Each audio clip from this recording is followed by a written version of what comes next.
for all the work he's done in setting this up, for creating this space, and for welcoming us to it. It's very much appreciated. Good evening, everyone, and thanks for coming to our salon tonight. As Robert mentioned, my name is Norma Rantisi. I'm a professor of Geography and Urban Studies at Concordia University in Montreal. And along with the other panelists that are here tonight and some members of the audience, which is great to see here, participated in the International Conference of Critical Geography in Ramallah this past summer. And before I just make some introductory remarks, I also want to acknowledge that we're here tonight in unceded Mississauga territory, otherwise known as Toronto, and that we give thanks to the Mississauga people whose land we're standing on today.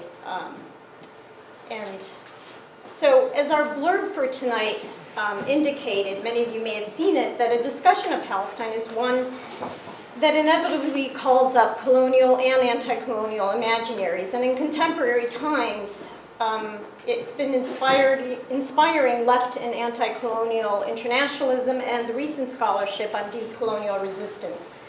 All the speakers, as I mentioned on the panel, attended the conference in Ramallah, which in many ways sought to build on this anti-colonial internationalist legacy, and doing so firstly by seeking to break Palestine out of international isolation. The very act of holding it in Palestine itself, in Ramallah, and in a space within Palestine that was not affiliated with an established institution.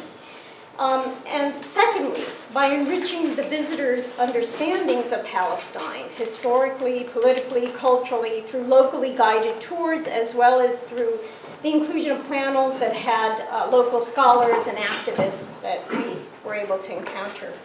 So in a similar vein, the gathering tonight seeks, on the one hand, to serve as an opportunity to reflect on what was seen and heard in Palestine. While anti-colonial imaginaries of Palestine may loom large among the left, and the lived experiences of the actual lived experiences of Palestinians and Palestine still remains on the margins and highly distorted within popular imaginaries, prompting the need to decenter such imaginaries and recenter the everyday in Palestine in all its complexity, as well as the historical antecedents of the present everyday. However, we seek to go beyond this and to reflect on what a richer understanding of Palestinian life under occupation means for global left solidarity and the form that it can take. At this very moment, Palestine is on the tipping point of a third intifada. I'm sure many of you have been seeing some of the recent news coverage. And it's one that many of us who were there this summer saw brewing at the end of our visit in August, after the firebombing of a Palestinian home and the deaths to which it gave rise unleashed a wave of protests in the West Bank. Given the hugely disproportionate military might of the occupation forces and the rise in number and intensity of attacks by the armed settlers that are populating the West Bank, this new phase of popular resistance is likely to be an explosive one, making the project of building a global resistance movement all the more pressing. And now I'd like to introduce our panelists in the order that they'll be speaking tonight. To start, we will have Kanishka Goonewardena, who was trained as an architect in Sri Lanka and now teaches critical theory and urban design at the Department of Geography and Planning at the University of Toronto.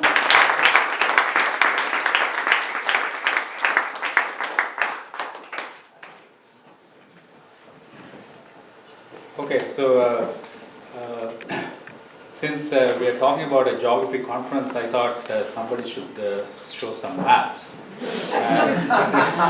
Since I'm going first, I'm going to start with the map. This is actually a screenshot from John Grayson's short film called Garzonto that was produced immediately after the Gaza war last year. What he does is he superimposes Gaza onto Toronto, the GTA, right? And asks us to imagine Toronto being bombed, our own neighborhoods being bombed with the intensity that Gaza was bombed, in last August. So so the Gaza Strip fits right there, and And I just want to also start with a little bit of a sense of scale about the territory that we are talking about, the occupying and occupied territories. And this, it's hard, I know it's hard to see, but this is a map of the occupied territories and Israel, produced by the UN. The area of what we call Palestine today is actually a little bit less than the GTA. The GTA is about 6,000, I can't remember, but it's a little bit 6,000 kilometers, square kilometers, and this is a little bit less. And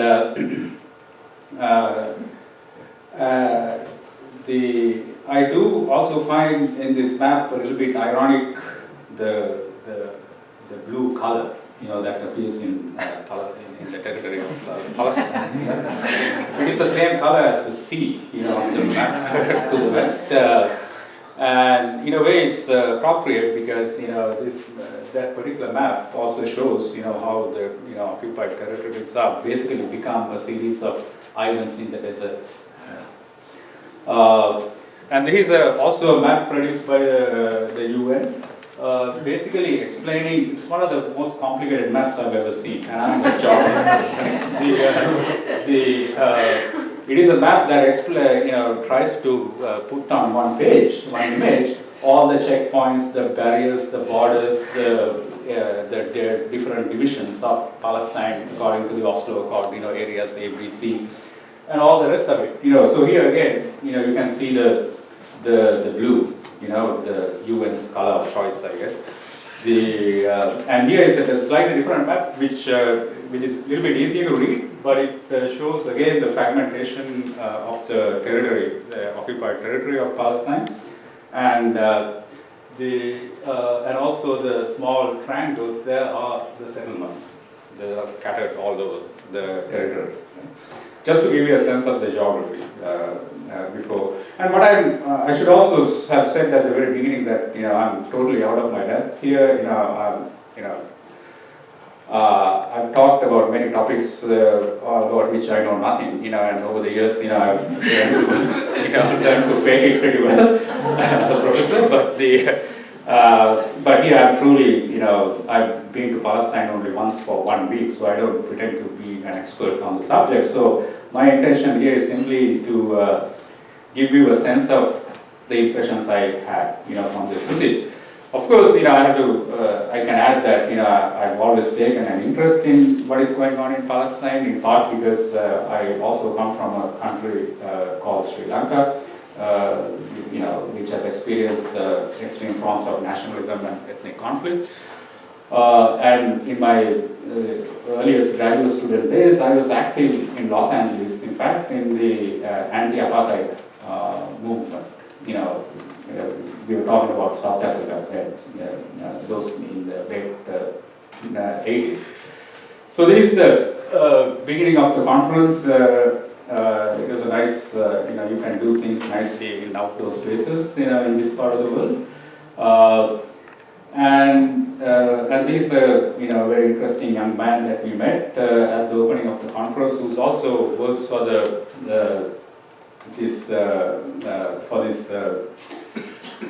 great bookstore called the Educational Book Shop in East Jerusalem. And he has this wonderful shirt, that reminded me of my own sort of, activist days in Los Angeles. But I want to make a couple of points here, about my impressions, and I will make the first one right now before I forget. Okay, and which is that the spokesperson for the boycott by the BDS movement, Roma Baguti, also spoke at the conference very eloquently. And one thing he noted was that this BDS movement is not a radical movement. It's a very liberal movement, right? I think he said this when somebody asked, how do you relate to feminism, queer politics, and Marxism, and things like that? He said, no, sorry to disappoint you. This is a very liberal project about human rights, right? It's simply to ask for, for Palestinians the right that every other people in the world have. Right? So but this, I'm saying this because when I think about the rest of the conference, it was there was one thing I was really struck by was the extent of people, Palestinians in particular, activists, academics, thinking about life after the attainment of this liberal human right. So it's not simply decolonization understood in a liberal way that we heard about, but revolution, really, understood in all its manifold dimensions, right? So anti-colonialism is not simply a liberal project or cannot have a liberal definition, but it must have a radical definition. And so I was quite struck by the level of internal critique or self-critique within Palestinian society that we witnessed at the conference. I don't have time to go into names and arguments and so on, so I'm just going to show you a few photos I took, okay, in my remaining 2 minutes. 4 minutes. 4 minutes, okay. So this is the Holy City, a cemetery in the distance, and a Jewish old cemetery looking on the other side towards the Jordan Valley from the living room of a woman who invited Stefan, Karen and me when we were lost in the alleys in that area. She gave us tea, has one of the best living room views that I've seen. And, and this is East Jerusalem neighborhood, and we are in the Holy City, the old city now. And I'm going to show you a little bit of some merchandise that you can find there.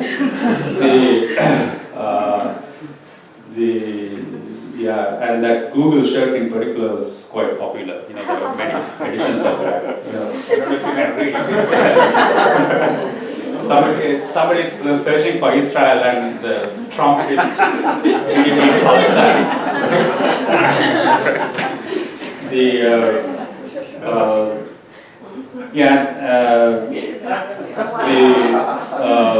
And this is inside the great Damascus city in the Damascus Gate in the old city. Okay, so a few street scenes of Ramallah. Everyday life, urban space.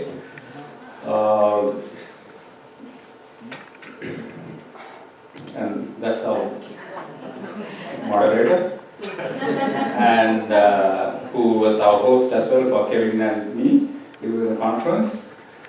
And I was surprised to come across the Edward Side Street, and I took the picture and I took a bunch of selfies and looked the other way, and guess what I saw?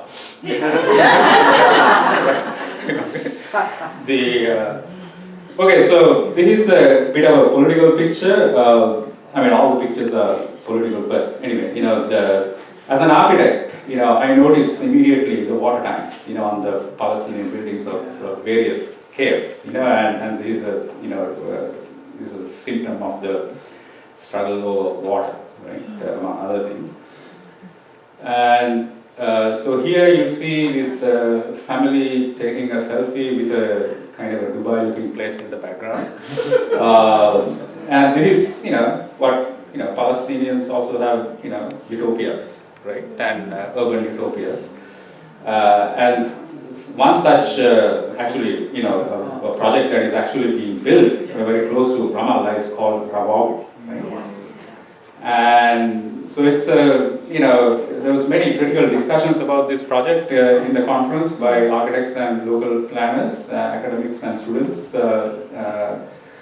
And one thing, so it's funded by a lot of Qatari money and some